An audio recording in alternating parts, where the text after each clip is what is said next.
Just as a precursor, guys, I couldn't find any real relevant footage on this topic, so just as a stand-in, I'll be using Mario Kart 8 footage. So with that in mind, let's get started. YouTube has an ever-tightening grip on its creators. Day in and day out, creators live in fear that YouTube might come and take down videos at a whim.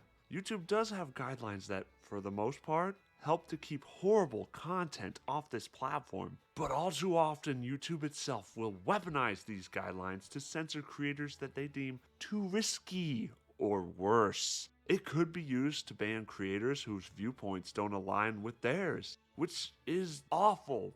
No form of censorship should be that severe. Either way, we as creators live in fear, much like the citizens of a totalitarian society. We have to constantly self-censor, or worse, rat out others to save our own necks. We do this all to appeal to our tech overlords. Okay, so that might have been a little overdramatic, but in a lot of ways it's true. Our freedoms on this platform grow smaller and smaller with every update. Just before the end of 2022, YouTube dropped a bombshell on its creators in the form of a community guideline update. Now, these aren't bad per se, but as stated before, YouTube can and will weaponize them. But I will get to that. And for those of you who don't know what that is, it's the guidelines for uploaded content that YouTube imposes on all of its creators, whether you like it or not. Now, I'm fine with updates to guidelines, as it protects us from extreme content that is so frequently uploaded. For example, there are cartel beheading videos that are so extreme, I dare not show the thumbnails, or even try and show you any of the search results. They are just so extreme and graphic in nature. Anyways, the content update in question cracks down on cursing in videos, particularly in the very beginning. It also has updates on adult imagery and violence, but we'll get back to that. Now, YouTube has every right to do this. Don't get me wrong. This is their platform after all, and we are guests here. YouTube sees us as contractors, not necessarily as employees, so we just kind of borrow their platform to express our views, and they have the power to take down anyone because this is their platform legally and technically speaking. But the problem I have is when it starts to get ticky-tack on enforcement. For example, RT Games recently got one of his videos demonetized after the update. The algorithm flagged it for excessive violence. In response, he appealed it, as one does in this situation. But the person in YouTube who reviewed his video ignored his request and proceeded to strike a bunch more of his videos, finding even more violations of the new guidelines and effectively shadow banning his content. If you guys know RT Gaming, which I suspect you do, he's not that extreme. I mean, he curses every once in a while, but for the most part, his content is just fun and enjoyable, you know? And it never gets too extreme. So for them to be doing this to him makes absolutely no sense. He appealed again, this time asking if he could edit his videos using the editor that's built into YouTube Studio, because we have that power.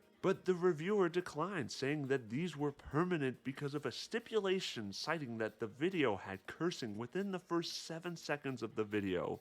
Now, I understand, technically, it is a violation of YouTube's guidelines, but given that most of these videos were released far before the community guidelines were even imposed, this seems ridiculous. It seems excessive, and the fact that he has no ability to do anything about it, it just seems downright awful and mean and just a really bad image for YouTube. Whenever this happens, the video will be permanently demonetized or taken down outright. This was per the new rules. The problem was, he uploaded these videos before the update. Are content creators now supposed to develop foresight in order to predict these ridiculous guidelines in order to prevent videos from being demonetized? Because of this idiocracy, his channel is in jeopardy.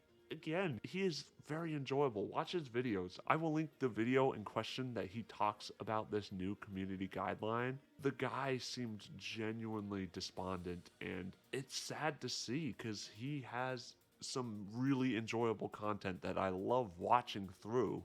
And this now has become a major problem within the creator community as channels are becoming demonetized left and right. I don't think I've ever seen this much vitriol from creators since the whole COPPA debacle.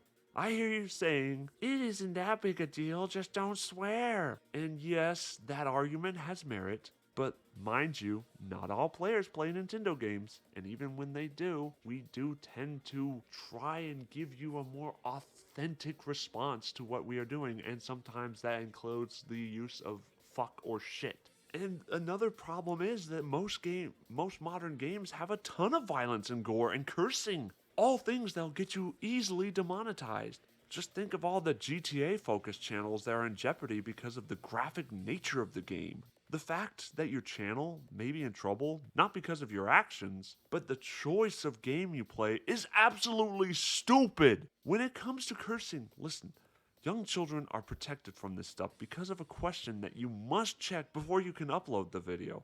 If you check, yes, it is made for kids, then it will be sent to YouTube Kids, and it will most likely appear in regular YouTube, just you cannot comment on it, you cannot put any kind of advertiser endorsements on it, and YouTube won't put ad revenue on it because, that's how it is. They're not going to advertise to kids, which I do like, by the way. I think that's a good policy. But any other video is uploaded to just plain old YouTube proper, where the kids these guidelines are protecting aren't. Pretty much all kids on normal YouTube that watch this content are 12-year-olds that have probably heard much worse on Fortnite servers. So it's reasonable to assume these guidelines protect no one and are pointless, and you'd be right. So what are they for then? Simple. Money. Advertisers don't want to see their ads popped up after some angry gamer curses out his game. We don't want that kind of nonsense, do we? So, these advertisers put the pressure on Google, who owns YouTube, by the way, to crack down on these naughty creators so we can have a safe space. The problem here is the hypocrisy. These advertisers have no problem putting the same ads on network television, despite the fact that most of these shows now have full nudity and display naughty acts done in the bedroom very, very frequently. For obvious reasons, I cannot demonstrate that here. Yet they get away with it on primetime television that, by the way, are governed by FCC regulations. Why are they allowed to show it there and not here? Then there's YouTube's own hypocrisy. They will censor any creator that displays adult images for even a brief second, but allows incredibly lewd images from mobile game ads? The women that are shown on these ads before a fucking video are half naked. Yet you cannot show that kind of stuff in your video? Ugh! Saberspark has an excellent video explaining the hypocrisy on mobile game ads, so I'll put that link in the description as well. You know all that cursing YouTube was trying to censor from your average Joe YouTuber? Well, all that cursing pales in comparison to rap videos that also show half-naked ladies, by the way, and they are frequently uploaded to YouTube without any kind of restrictions. Mind you, point is, I'd be upset but understanding if YouTube practices what they preach and removes these ads or music videos. But they won't, because at the end of the day, these record labels and studios pay YouTube ludicrous amounts of money to feature these types of things, because if there's one thing that trumps values, it's money. You might think that I hate YouTube because of the absolute acid I've been pouring for the past 8 minutes or so, but I don't hate it. I am critical of it because all of this affects not only creators, but YouTube as an entity. Because of all these videos that are now demonetized without any chance of appeal, YouTube cannot make any ad revenue off these videos. Therefore, it affects their overall bottom line. Yet they consistently demonetize creators while turning a blind eye to the abhorrent content being aired on their platform by evil mobile game studios and record labels. Now, why should I fret about all this when I'm not even monetized yet? Because this will affect future content of not only me, but other small creators who endeavor to be like Mr. Beast or PewDiePie or name your favorite YouTuber here. We all have to obey the ridiculous conditions that monetized channels face. And whatever rules future updates will surely impose.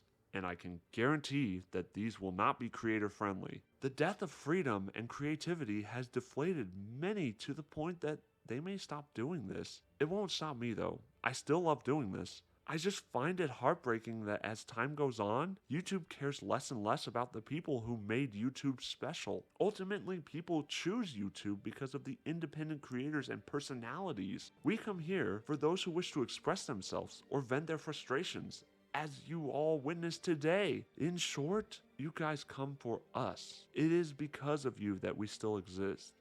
If only YouTube saw it that way. And I thank you guys for showing the support and continuing to show support for my channel. If you guys like what you saw, please like and comment and subscribe. Oh, and by the way guys, I have a new channel out that focuses on movie reviews and TV shows and just pop culture in general. I'll put the link for that in the description if you guys want to check that out. Please do. I strive to make some fun and enjoyable content there. And if you guys liked what you saw, please like and subscribe. And I will see you guys in the next video. Bye-bye.